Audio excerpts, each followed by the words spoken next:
بسم اللہ الرحمن الرحیم۔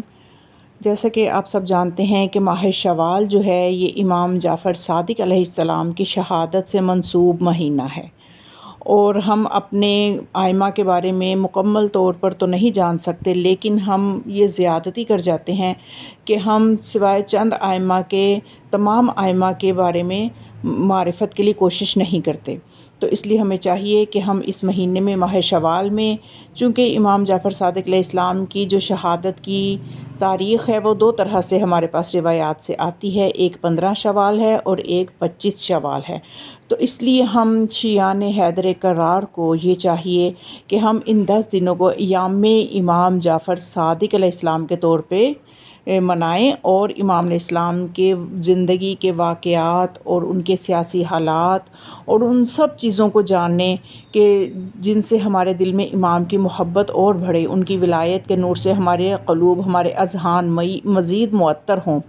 تو اس لیے میں اس سلسلے کا آغاز کرنا چاہ رہی ہوں، اور اگر آپ کو یہ سلسلہ پسند آئے کہ جس میں ہم 10 دن جو ہیں 15 شوال سے لے کے 25 شوال تک امام جعفر صادق علیہ السلام کے لیے وقف کریں گے، ان کے بارے میں جانیں گے، ان کی حیات طیبہ، ان کی سیرت، ان کا اخلاق اور ان کے معجزات اور وہ واقعات، میری کوشش ہوگی کہ میں آپ پہ گوش گزار کروں جو کہ اب تک آپ نے نہیں سنے ہوں گے، کیونکہ ہوتا یہ ہے کہ ہم تمام ائمہ کے بارے میں اس طرح سے اپنی زندگی میں وقت نہیں نکالتے جس طرح سے کہ نکالنا چاہیے۔ ہم صرف چند ائمہ کی ولادت و شہادت کو تو منا لیتے ہیں، لیکن باقی ائمہ، جبکہ رسول خدا نے فرمایا کہ ہم سب کے سب محمد ہیں، ہمیں ہر امام کے بارے میں، ان کی حیات طیبہ کے بارے میں جاننا چاہیے۔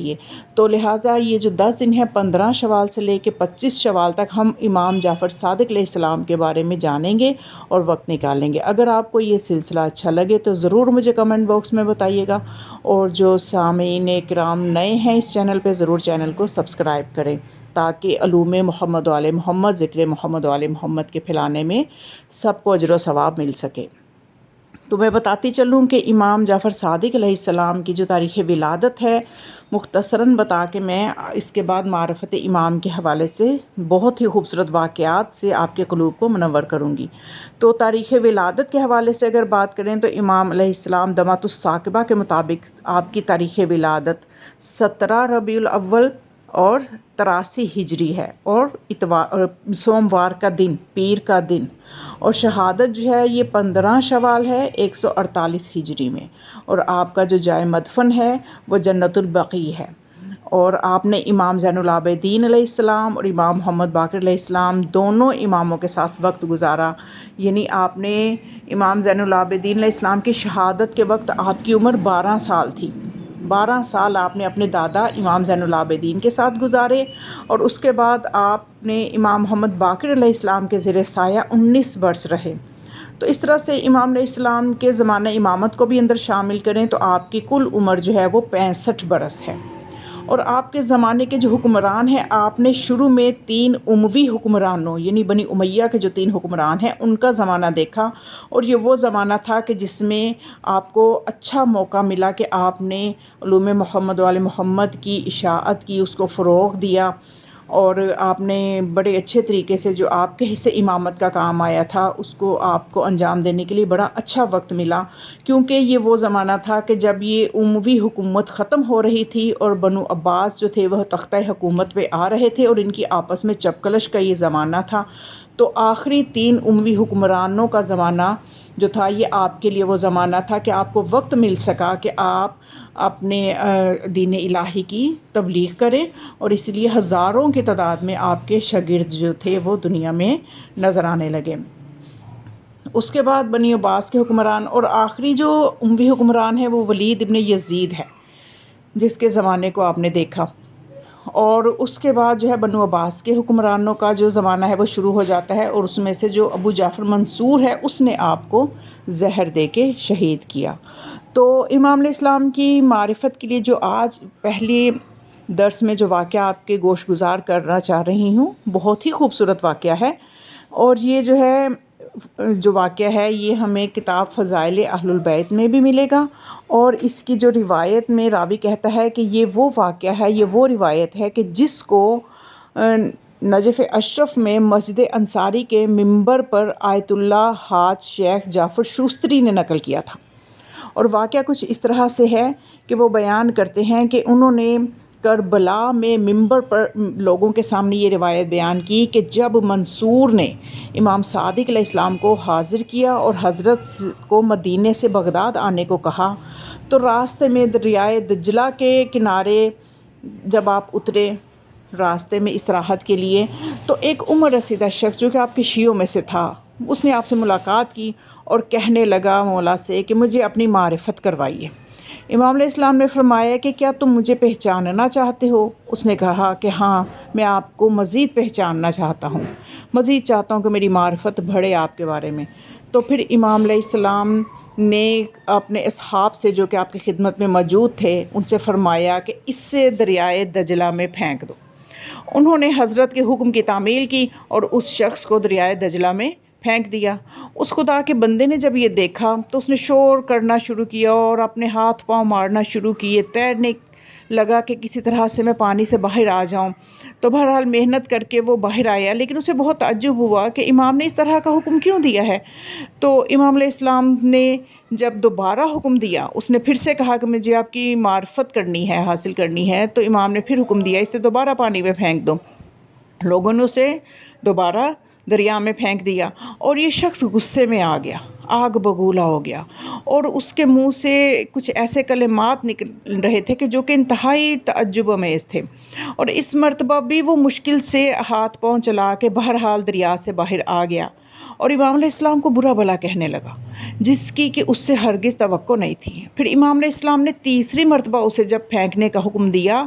تو اس نے اپنے آپ کو جب پانی میں دیکھا تو اب اس میں طاقت نہیں تھی کہ وہ ہاتھ پاؤں چلا سکے، اب اس میں ہمت ختم ہو گئی تھی کہ وہ دریا سے باہر آ سکے، کہ اتنے میں جب موجیں اس کو لے کے پانی کے نیچے گئیں اور وہ ڈوبنے کے قریب بالکل نا امید جب ہو چکا، تو امام علیہ السلام نے اسے دیکھا کہ اس میں طاقت نہیں ہے کہ وہ تیر سکے یا باہر آ سکے، تو آپ نے اپنا کریمانہ ہاتھ بڑھایا اور اسے پانی سے باہر نکال لیا۔ جیسے ہی وہ پانی سے باہر آیا تو اپنے آپ کو حضرت کے قدموں پہ گرا دیا، یعنی ابھی جب دوسری مرتبہ اسے گرایا تھا تو وہ برا بھلا کہنے لگ گیا تھا، لیکن اب اس نے اپنے آپ کو امام علیہ السلام کے قدموں پہ گرا دیا اور کہنے لگا کہ مولا میں نے آپ کو اچھی طرح پہچان لیا، میں نے آپ کو اچھی طرح پہچان لیا۔ اور پاس کھڑے لوگوں نے پوچھا کیسے پہچانا؟ اس نے پھر اپنی داستان سنائی کہ جب میں تیرنے سے عاجز آ گیا تھا اور مجھے یقین ہو گیا تھا کہ اب میں ہلاک ہو جاؤں گا، بچ نہیں سکتا، ہر طرف سے امیدیں ختم ہو گئی تھیں، تو میں نے خدا کو پکارا، پانی کی تہہ میں پہنچنے ہی والا تھا، سانس بند ہونے ہی والی تھی کہ میرے سامنے سے پردے دور ہو گئے اور میں نے امام صادق علیہ السلام کو دیکھا کہ پورے مشرق و مغرب میں چھائے ہوئے ہیں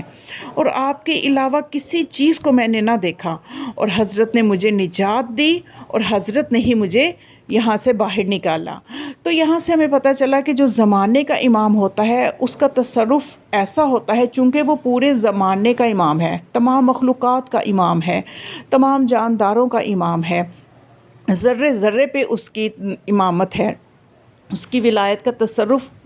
کائنات کے ہر ذرے پہ ہوتا ہے، کیونکہ یہ خدا کا عطا کردہ تصرف ہے۔ تو ہمیں بھی جب اپنی زندگی میں ایسی مشکلات آ جائیں کہ ہمیں کہیں کوئی رستہ نظر نہ آئے، ہر طرف سے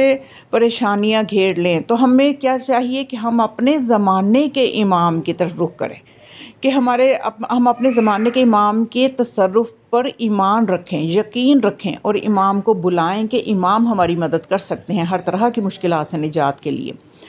تو پھر اور خاص طور پہ دیکھیے کہ جو ہمارے زمانے کے امام ہیں، امام قائم علیہ السلام، ہر امام نے اپنے دور میں ہمارے زمانے کے امام کا تعارف کروایا ہے، اور اسی طرح سے امام جعفر صادق علیہ السلام نے بھی اپنے زمانے میں ہمارے زمانے کے امام کا تعارف کروایا ہے۔ اور یہ جو میں واقعہ آپ کو سنانے لگی ہوں، یقیناً اس سے بھی آپ کو بہت زیادہ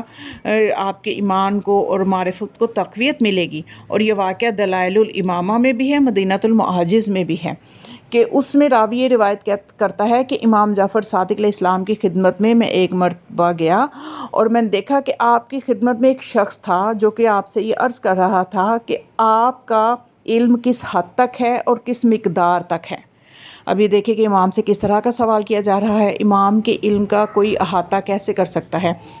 کسی دوسرے کے علم کا احاطہ تب انسان کرے کہ جب اب اس کا اپنا علم اس کے علم سے زیادہ ہو، تو پھر وہ کسی کے علم کا احاطہ کر سکتا ہے۔ لیکن بہرحال اس نے امام سے پوچھا کہ آپ کا علم کتنا ہے، کس مقدار تک ہے؟ تو امام صادق علیہ السلام نے فرمایا کہ میرا علم اتنا ہے کہ تمہارے سوال کی مقدار کے مطابق، یعنی تم جو سوال کر لو گے اس کا جواب تمہیں ملے گا۔ یعنی ہمارے علم کو تمہاری عقل احاطہ نہیں کر سکتی، تم جتنا پوچھو گے تمہیں جواب مل جائے گا، تو میرے علم کی تمہیں اتنی ہی مقدار سمجھ میں آئے گی جتنا تمہارا سوال ہوگا، یہ امام اسے سمجھانا چاہ رہے ہیں۔ تو یعنی پھر اس کے بعد یعنی کہ تم پوچھو، سوال کرو، جو پوچھو گے ہم وہ جانتے ہوں گے۔ تو پھر اس کے بعد اس شخص نے عرض کیا کہ یہ پانی جو ہے، یہ دریا کا جو پانی ہے، کیا اس کے نیچے کوئی چیز ہے؟ تو امام علیہ السلام نے فرمایا کہ ہاں، کیا تم پسند کرو گے کہ اپنی آنکھوں سے دیکھو یا صرف اپنے کانوں سے سننا پسند کرو گے؟ اس نے عرض کیا کہ میں اپنی آنکھوں سے دیکھنا پسند کروں گا، کیونکہ کان کبھی چیز کو سنتے ہیں لیکن پہچانتے نہیں، جبکہ آنکھوں سے جو دیکھا جائے تو اس کی دل بھی گواہی دیتا ہے اور انسان کے نزدیک وہ چیز ثابت ہو جاتی ہے۔ تو اس وقت امام علیہ السلام نے اس شخص کا ہاتھ تھاما اور چل پڑے، یہاں تک کہ دریا کے کنارے جب پہنچے تو آپ نے دریا کی طرف اشارہ کیا اور فرمایا، ایھا العبد المطیع لربہ اظہر ما فیک، کہ اے خدا کے فرما بردار، جو کچھ تیرے اندر ہے پوشیدہ ہے اسے ظاہر کر۔ اچانک دریا گہرائی تک پھٹ گیا اور اندر سے ایسا پانی نمودار ہوا جو دودھ سے زیادہ سفید، شہد سے زیادہ میٹھا اور مشک و عنبر سے زیادہ خوشبودار تھا اور بہت ہی زیادہ لذیذ تھا۔ اس شخص نے عرض کیا، یا ابا عبداللہ، میں آپ پہ قربان جاؤں، یہ پانی جو ہے اس کی اوصاف جو میں دیکھ رہا ہوں، اس سے کون لوگ فائدہ اٹھائیں گے؟ تو آپ نے فرمایا، للقائم و اصحابہ، یہ ہم اہل بیت علیہم السلام کے قائم اور ان کے اصحاب کے لیے ہے۔ اس شخص نے عرض کیا، یہ کس زمانے میں ہے؟ آپ نے فرمایا کہ جب قائم علیہ السلام اپنے اصحاب کے ہمراہ قیام فرمائیں گے تو زمین پر پانی ختم ہو چکا ہوگا، کہیں پانی نہیں ملے گا۔ اس وقت مومنین رو رو کے اللہ کی بارگاہ میں دعا کریں گے تو اس وقت اللہ تعالیٰ یہ پانی ان کے لیے ظاہر کرے گا اور وہ اس سے پئیں گے اور ان کے مخالفین پر یہ پانی حرام ہوگا۔ پھر اس شخص نے اپنا سر بلند کیا اور ہوا میں ایسے گھوڑوں کو دیکھا جن پر زینیں لگی ہوئی تھیں، لگامیں چڑھی ہوئی تھیں۔ تو پھر امام صادق علیہ السلام سے پوچھا، یہ گھوڑے کیسے ہیں؟ آپ نے فرمایا، یہ حضرت قائم اور ان کے اصحاب کے گھوڑے ہیں۔ پھر اس شخص نے عرض کیا، کیا میں ان پہ سوار ہوں گا؟ آپ نے فرمایا، اگر تو حضرت کے دوستوں کو دوست رکھتا ہو تو سوار ہوگا۔ تو پھر اس نے عرض کیا کہ کیا میں بھی اس خوش مزہ پانی سے پیوں گا؟ تو آپ نے فرمایا کہ اگر ان کے شیعوں میں سے ہوگا تو ضرور پیے گا۔ تو یعنی مقصد یہ ہے بیان کرنے کا کہ امام علیہ السلام جو ہیں، ان کے علم کا احاطہ، ان کے تصرفات کا احاطہ ایک خاکی انسان کے، ایک غیر معصوم انسان کے بس میں نہیں۔ اس کو یہ چاہیے کہ وہ ائمہ علیہم السلام کی معرفت کے لیے جتنا اپنے نفس کی تربیت کرے گا اتنا ہی یہ ہستیاں اس کی عقل و فہم میں آتی جائیں گی۔ تو خدا سے دعا ہے کہ خدا ہمیں بھی جب ظہور امام علیہ السلام ہو اور امام علیہ السلام کی جب حکومت قائم ہو تو اس خوبصورت زمانے کو ہمیں بھی دیکھنا نصیب ہو۔ دعاؤں میں یاد رکھیے گا۔ انشاءاللہ دوبارہ پھر امام صادق علیہ السلام کے حوالے سے ہی مزید بہت ہی پرمعرفت واقعات کے ساتھ ضرور آپ کی خدمت میں گوش گزار کروں گی۔ والسلام علیکم ورحمۃ اللہ وبرکاتہ۔